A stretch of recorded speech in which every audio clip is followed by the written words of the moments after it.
I often get asked the question of why is it important to become a member of the local church?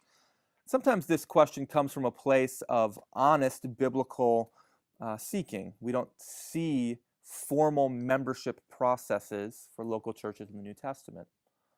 But more often than not, I think the question has to do with a question of commitment or lack of commitment.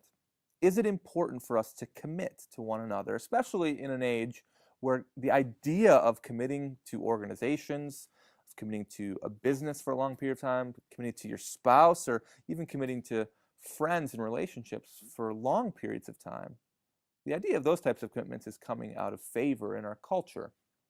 But I want to tell you that church membership, I think, is a biblical concept, and that the commitment that it shows is an important one. We see in the New Testament that Christians in 1 Corinthians 12 are called members of one body.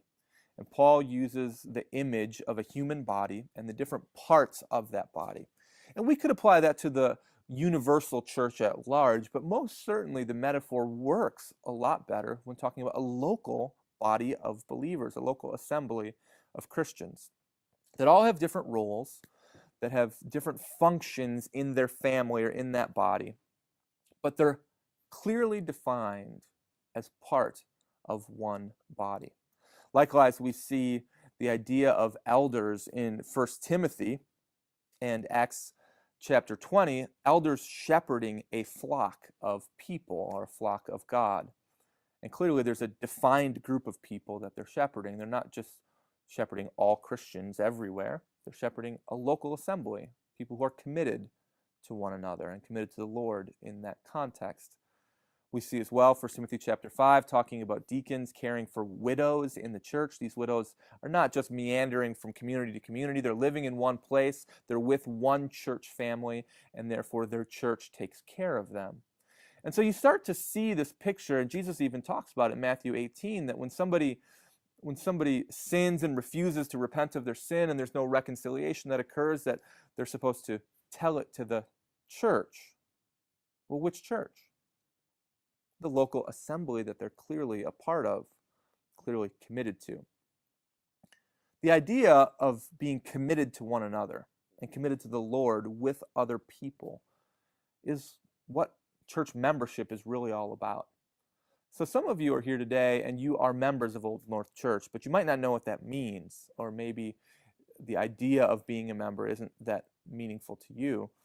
And my encouragement to you would be to take your commitment to God and commitment to these people very seriously. What are you committing to? Well, you're committing to growing together in godliness, to pursuing the Lord together in your life, to serving the Lord together and to serving one another, to giving to the Lord together of your time and your treasure and your talent. These are some of the things that Christians have done for centuries. If you're here today and you're not a member, for any reason, maybe you don't see it in the Bible, or maybe you just don't think it's that important, my encouragement to you would be to commit to God and to commit to these people around us. We need you. We need you as part of our church family. We need to know that you are committed to us as a group and us as individuals. We need to know who we're going to turn to when things are hard, or who we can celebrate with when things are going really well.